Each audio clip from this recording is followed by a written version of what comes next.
nisht, nisht, nisht. Right? They didn't really speak Yiddish in the Talmud, but don't worry about that. Right? He says, you don't understand anything about men. He's for sure an adulterer.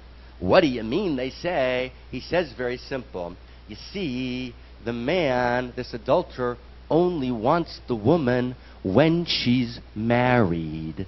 And if the husband eats the cookies, there's no more husband. She's not married anymore. And the nature of male psychosexual desire is his interest is in boundary breaking. He wants her when she's married. So therefore, he's probably an adulterer. That's why he needed to keep the husband in the picture. All of you engaged in adultery at this moment, think about that. Okay. But no show of hands, please. This is not a sharing session. Okay? Now, follow for a second. Now, here's the point. And the Talmud then concludes that passage by saying the following. D'amar Rabbi Yitzchak, Rabbi Isaac said, this idea that the man only wants the woman when she's married is the source of the verse, Mayim gnuvim yumtaku v'lechem starim yin'am, stolen waters are sweet, and says the Talmud, miyom shenechrav beit hamikdash. And this reality in the world only became true from the day the temple in Jerusalem was destroyed. From the day the temple in Jerusalem was destroyed, nitla tambia v'nitna la'ovrei avera. Right? The radically available, easily accessible power of erotic sexuality was taken out of the frame of licit sexuality and made more easily available, accessible, right, in the realm of illicit sexuality. That is, says the Talmud, the demarcating feature of the fall of the temple in Jerusalem. That's a very strange claim to make. Right? What the Talmud is saying is that somehow or another, the fall of the temple in Jerusalem, which you're beginning to understand, I think, is a mythic event. It's not about a particular building in Jerusalem being destroyed at a particular time. The fall of the temple is a mythic event. The fall of the temple signals, now stay with me, signals a change in the nature of sexuality and the nature of psychosexual desire. Right, and the nature of relations, something essential shifts in the world, right? And there's this move from the ability to find deep and profound satisfaction in boundaried sexuality towards a great and overwhelming desire and perhaps only an ability to find sexual satisfaction in boundary-breaking sexuality. And that shift, are you with me? You with me? Right, do the work, okay? Right, no easy listening here, okay? But it's perfectly followable. Okay, kind of sometimes when we kind of go to like the omega echelon, kind of world, we say, okay, if we're not chanting, right? No, I don't use my mind. I just experience it in my body. That's bullshit. Okay, right? Any real enlightenment always has to engage body. Got to experience it in your body. God in the first person. It's got to be interpersonal. God in the second person, second face of God. It's got to be conversation, and you've got to use mind. You've got to use all three. Right? To exclude any one of the three is to deface the divine. So I invite you to listen with your emotion. Listen interpersonally within yourself. Listen with your body and listen with your mind. And it's gentle step by step. If you get lost at some point, just that's okay, let it go. Step into the next point.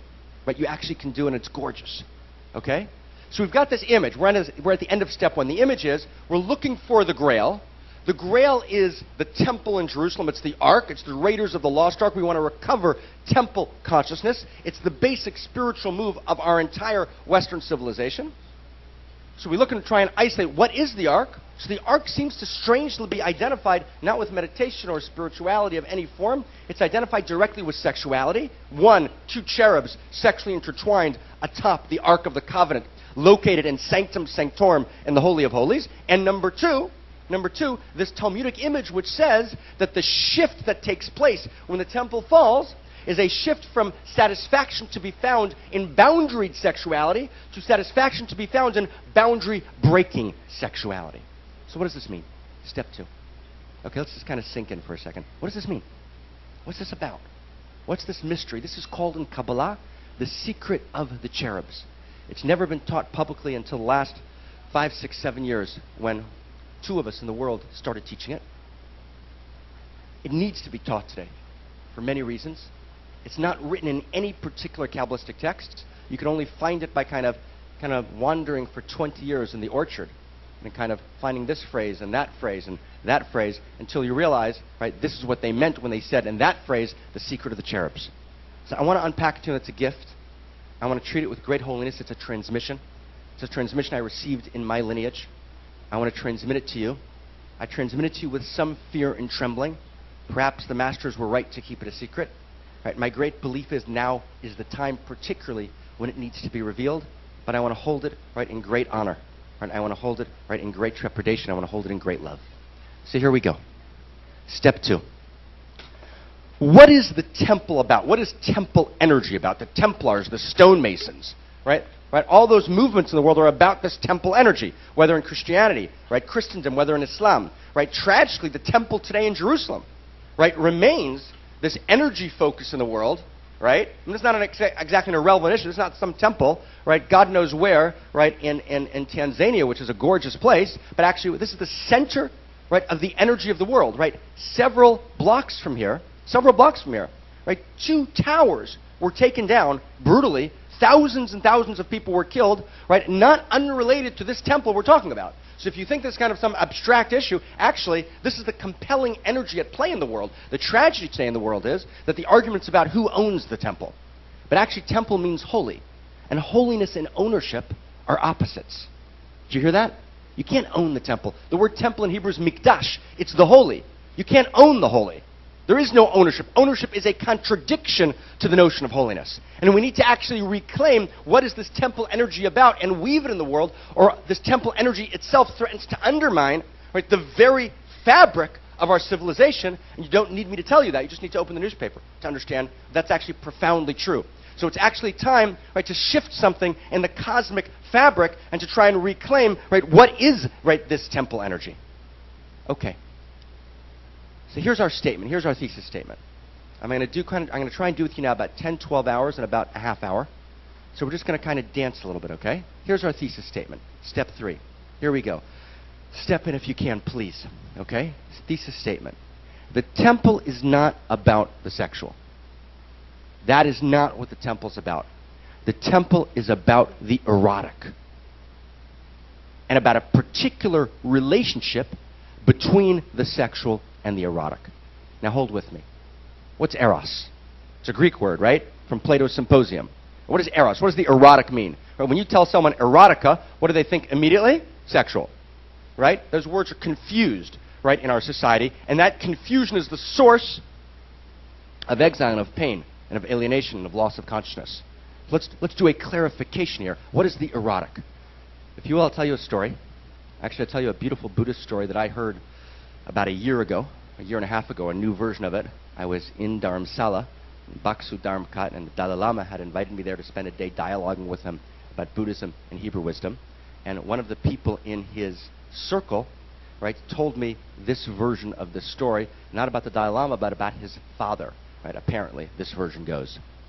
And apparently what had happened is a particular Chinese Kung Fu master, right, had come. A particular Chinese Kung Fu master had come to Tibet and was walking the back roads of Tibet, and 7, 8 monks would try and stop him. He was violating a whole series of Tibetan laws, and before they knew it, they were on the ground, right, fully broken-boned, right, destroyed, and he had just kind of barely moved. And there was great fear. Until finally, the Chinese Kung Fu master was invited by the Dalai Lama, who was then 10 years old, right, to visit in Podalia, to visit in the Dalai Lama's palace. Enters the palace. You know, all the monks are kind of gathered around. And he bows, you know, a bare bow before the Dalai Lama. They look at each other. And the Dalai Lama says, you know, please show me your dance. Right? You're said to incarnate Shiva. Show me your dance of destruction. And so he doesn't move. Dalai Lama feels kind of like a little wisp of air. He says, now please show me your dance. And he says, my dance is over. It went so fast you weren't able to see it. But in my dance, what I could have done, and he goes through marking the absolute destruction he could have wrought on the Dalai Lama's body. The Dalai Lama looks at him. And this was told to me by Lak Dorsala, the Dalai Lama's assistant. He says to him, you know, I have a champion, actually, who can best you. So kind of all the monks kind of shrink back, right, hoping he's not talking about them. And And he says, well, if you can, bring him forward, and if this champion bests me, I will leave Tibet and return to China. And so out